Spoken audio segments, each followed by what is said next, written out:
Alright, welcome back to Nick Lenz's Comic Corner Classic Lesson Known Classics. This is episode number 2091 and Doubleshot number 1985. Okay, yeah, that'd be fine. Let's review two DC trades. First up, from Mark Waid, who is currently writing the Batman Superman World's Finest series. From the year of 2000 and I believe this is 04 or 5-ish. 04. We have Legion of Superheroes, Volume 1, Teenage Revolution. This is the first half of the opening story arc of this run. I say first half because by 13 they wrap up the major storyline going in this book, in this run anyway, since the book started.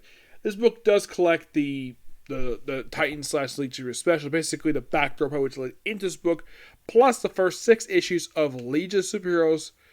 I believe this is volume 5, if I'm not mistaken. This is the first 6 of 50 issues. This book went through a few different writers. Now, by the way, the second volume, same exact cover, like the same cover except they switched the character. Yes, that's Brainiac 5 with Dream Girl and Colossal Boy. Now, this is not the pre-Zero version that people like about the Legion of Superheroes. This is not the one from the 90s or the Bendis run. Nope. This is a version of a team that was introduced by Jeff Johns. One of 2 versions of the team. Well, he didn't bring back the original one, but this is one he kind of indirectly created. Now, this Legion is a bit more, let's just say, they're not exactly very nice to each other. There's some infighting in the team, like where Brainiac is very secretive. The book is written, by the way, the book is written by Mark Waid, artwork by, of course, Barry Kitson. Yeah, Brainiac is basically very secretive. He, according to Colossal Boy, who is very paranoid, thinks that Brainiac is trying to basically undermine his leadership of the team. Yes. Mostly put, it's most of the same characters we see normally in Legion Superheroes. Dream Girl plays a little bit more bigger role than she did previously. There is one character associated with Legion Superheroes, actually not in this run. As far as I can tell, he's not here. I haven't seen him yet. It's been a while since this run. Wildfire. Yes, Wildfire, who have been part of the group since the 70s. He actually is not in this run. Nope, but I was supposed to point out, this actually is a run for Legion Superheroes that actually gets its title renamed during the run for a very brief period of time. I'll discuss that when I get to Volume 3. Yes. So, we also have it where, in this edition, where Invisible Boy's father is trying to get rid of Legion Superheroes because his son dared to join the Legion of Superheroes instead of joining the Science Police. And the Science Police are normally written to be very cooperative with Legion Superheroes. Here, they're very somewhat antagonistic to our Legion Superheroes. Oh, and here's something you might find interesting. You know that classic group of villains that they fight, the Fatal Five? They're not here. Nope. Not here. Mostly, it's a lot of bad politics they're dealing with, where the United Federation of Planets will apparently not been around very long, despite the fact normally around for a long period of time. Also, there's no appearance here by the benefactor of the Legion Superheroes, R.J. Brandel. There's no mention of him. I'm sure he's probably here, but he's normally depicted as like the one who finances the team. Now, the government is very pig-headed because of Brainiac's Keep the Calls. Yes, they're very pig-headed. Colossal Boy tries to explain. Oh, that Colossal Boy is actually Cosmic Boy. Cosmic Boy tries to explain it to them, and he's like, "Have you not heard any word I said?" Yes. Mark Waid writes in very pig-headed, despite the fact they're no very cooperative. That's the way they're depicting the Silver Age, the Bronze Age, and I think a little bit in the post-Zero Hour, but this is probably the first time they've been sort of basically like, where they're written to be completely different. Like, people describe them as children, despite the fact some of these people are actually legal adults. Yeah, and Cosmic Boy, like I said, is very paranoid. Yes. Oh, by the way, the some additional artwork here is by Leonard Kirk, Dave Gibbons, and Scott Kowalski. Ishawagi, I think that's how you pronounce it, yes. Yeah, so at first, basically, the story from the Teen Titans slash Legion of Superheroes one shot. This actually is Invisible Boy's backstory. We kind of detailed the lineup. Now, this is your lineup: Cosmic Boy, Invisible Kid, who basically his father becomes sort of an antagonist toward the group. Chameleon Boy, who here's for as Chameleon. Saturn Girl, Ultra Boy, that's what it's called. Lightning Lad, Dream Girl, Sun Boy, Phantom Girl, Brainiac 5, who for some reason has got these marks on his face. Yeah, I don't know the reason why the artist had to put that there. Element Lad, who by the way, they don't have Mad Ear Lad here. His power is eating stuff. Colossal Boy, who they call Microman for some reason. Karate Kid, Star Boy, Lightning Lass, who is Lightning Lad's sister. Chipica Girl, who at one point was also going a different name. They also have this weird thing here where she basically was like trying to sleep with like 3 guys at once. Shadow Lass. And that's it. That's your line for these issues here. Yeah, and because of the fact that, that it was like his father is like this, and yeah, and the Legion of Superheroes headquarters, by the way, it's still the upside down rocket ship. That's one thing Mark Waid does keep here. They also apparently, they still have the Legion rings, okay. They also have these portals, something they never actually had before. Because normally when they go to planets in the Silver Age, they usually have their own spaceships. Not portals. This is something new, original to this continuity, is that they have portals. And mostly they still do the same thing. They help people out. It's mostly the same styles that you're familiar with Legion Superheroes. Except it's more political stuff related to them. Yep. Yeah, and plus you have Saturday. This is funny that like from her like talking to these guys. I think from the Science Police. Like okay, like third one's right behind you. Tell me something I don't know. Okay, your wife's gonna leave you next week. Bayatama, I see you added Mai Tai and to your set skills. Yeah, I gotta love the fact that Barry Kitson makes Dream Girl so hot. Yeah, and she's a precog. Yep. And of course, to beat people up.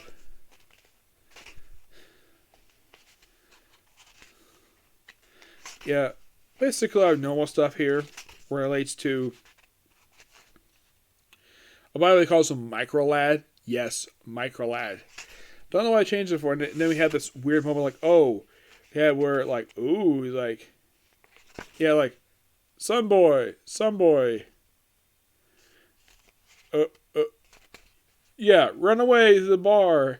All because Saturn Girl's playing all 3. Yep, and she goes back to normal. Typical girl, which at one point she calls herself Dual Lass. And here's also, by the way, there's also another character not in this continuity that I remember. Bouncing Boy. Yeah, he's not here. Don't know why he's not here, but he's not here for some reason.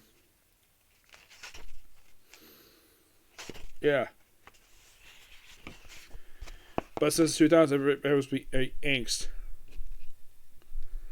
And at one point, we have the Science Police barging into the headquarters of. This happens in this book, by the way, where they barge the headquarters of the Legion of Superheroes, accusing them of somehow where the rings interfere with the public server system. And according to Brainiac 5, nope, that is completely not true. Yep. Yeah. It's a pretty good start for this run. I mean, it's an interesting idea to start with this one, but there's one thing that people could probably be turned off by. By the way, this version of Legion is known as 3-boot. And if you're curious, though, what basically books take up their era for the Legion Superheroes? The Teen Titans / Legion Superheroes special, this run, Final Crisis, Legion Superheroes, and that's it. No, seriously, that is it for this version. Yes, and if you're curious though, is this run in trade? Yep, all 50 issues are in trade, zero problem. I think like a good majority of Volume 2 is in trade. I think maybe like 1 or 2 issues from Volume 3 is in trade. I know this one's in trade, and the next 3 volumes, they're all in trade, no problem. Our next up we have is Batman Urban Legends Volume 4. Unlike the previous one, I actually bought this book because Low Comics actually had it. I had to buy it online. And for some reason, Barnes wouldn't have it. That's why I took the previous book from the library. This book contains material. Yes, material from Batman Urban Legends 7 through 18. Now, these are your writers for this book. You have, for the Future State issue, Future State story, you have Cassandra Cain in Hunter Hunted by Gazami Siglin. Damian Wayne. This is Batman. This is from the Damian's Batman miniseries. The same character. Tim Seeley writes it, which is interesting. And Juan Ferrer does the artwork. Batman William and Batman with No Name. Kenny Porter does the writing with Belden Rivas as the artist. Lady Shiva in Death Wish by Chi Grayson. I wonder if this person is related to Evan Grayson. With Alberto Jimenez and Albuquerque on the artwork. The Birds of Prey in Memory Lane. Same writer as the previous story. With Akina and the artwork. Batman Little Pig by Christian War. Just the writing artwork. Tweedledee and Tweedledum. This is a fun story. Right by Sam Jones. It involves, I think it was like Tweedledee trying to get his cousin some medical care. And him causing a ruckus and early in jail. Of course, the guy's always sick. And because he didn't have medical insurance, he can actually pay for the treatment. They turn him down. And he goes crazy. White Witch in Sigma, done by Ram V. Eternia, with Attorney in Gotham by Mahol Mexico, and art by also the colors too. Artist Devin. And of course you have these various Batman TM stories. Batman the Flash in Cold Soldiers. Art by Ryan Candy, art by Gleb Milikov, Scott Hannon the inking. Batman Aquaman in See Beyond, which is written by Joey Esposito with Serge Acuna, who also did the Birds of Prey story, doing the artwork for that one. Batman Black Adam, called Spacecraft, done by Alex Pelton, or by Amanda Maupin. Batman The Question in Right Answer, Wrong Question, with Kasabika Macaulay on the artwork, which love this guy's artwork, and the same person did the Flash one doing the artwork. Batman the Plastic Man, yes, with the same guy who did the Aquaman one doing the writing, and Jason Howard in the artwork. Batman Our and Something Is Remain by Josh Trejo in the artwork, and Rosie Kempo in the artwork. Josh Trejo is writing. Batman Etrigan the Demon in Blood In, Blood Out by Harry Borja and Scott Huga. Batman the Riddler and the Penguin and Catwoman on His Worst Things by Dan Winters, and artwork by a guy who's currently having his worst book he's ever drawn for, Tim Drake, Robin, Riley Ruspo. Now, the Future State story, I believe, is from issue 7 of Urban Legends. Here we go. Yes. Let's see. Hunter Hunted, that's actually from issue 7. Batman with No Name, that's also from issue 7.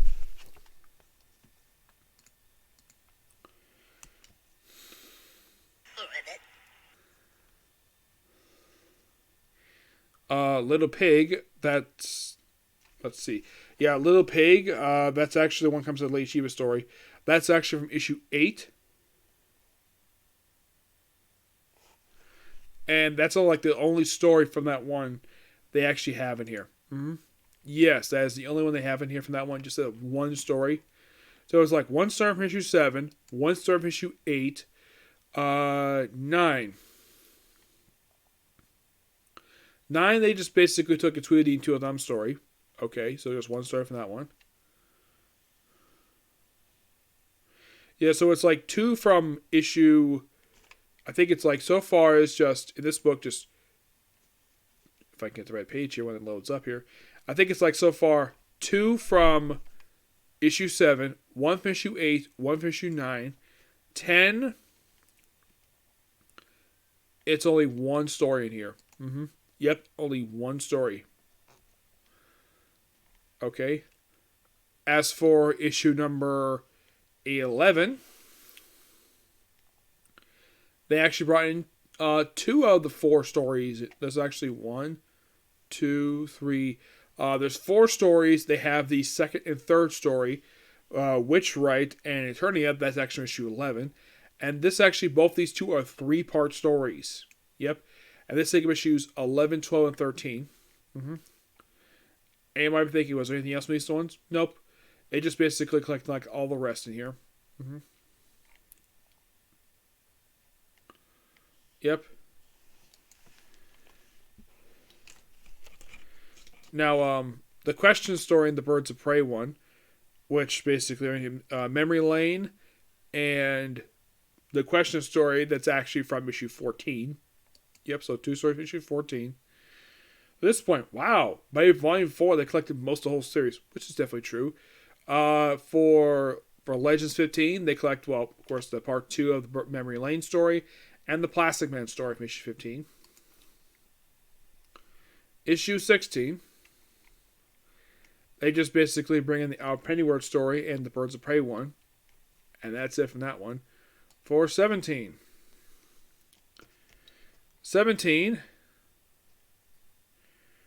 it's basically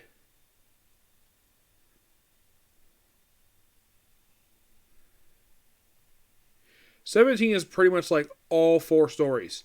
Yes, the Cold Shoulders, which is the team of Batman and Flash, See Beyond, Batman and Aquaman, Statecraft, which is basically Batman and Black Adam, and even the Unsworth Knights, which is the team between Batman, Riddler, Penguin, Catwoman. That's all from issue 17. And 18. So they're kind of like stories from various different ones, but basically, but what about 18, you might ask? Well,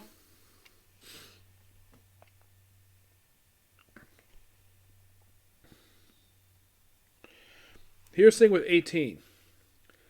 They pretty much, in a way, just bring in the Batman Etrigan story, and that's it. Yeah, just one story.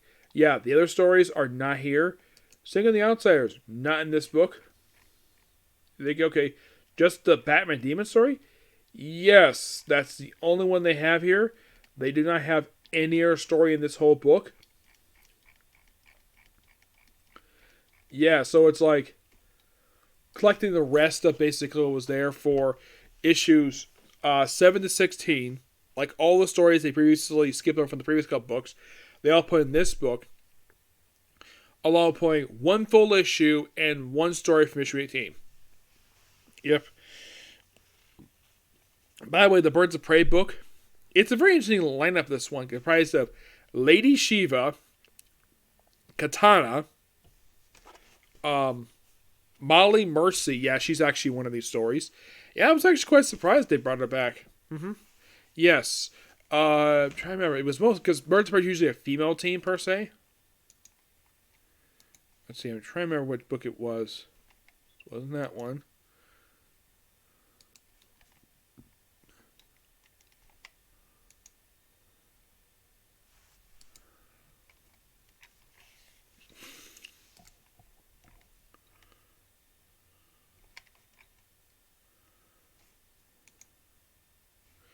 I don't think it was issue 7. I'm trying to remember the Birds of Prey one. Let's see.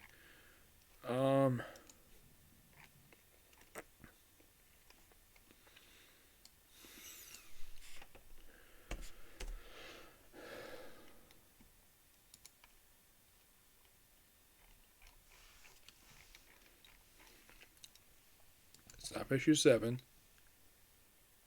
8. No. 9. No. Definitely not 10.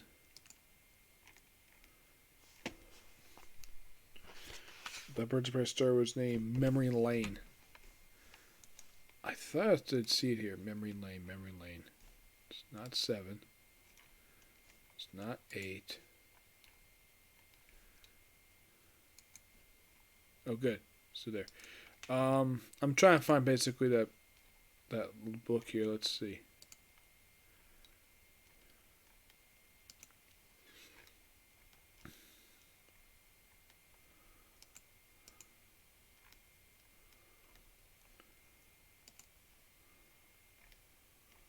Okay, here we go. Yeah, the Birds of Prey lineup for this one. Ghost, a version of Ghost. Oh, Miracle Molly. That's her name, Miracle Molly.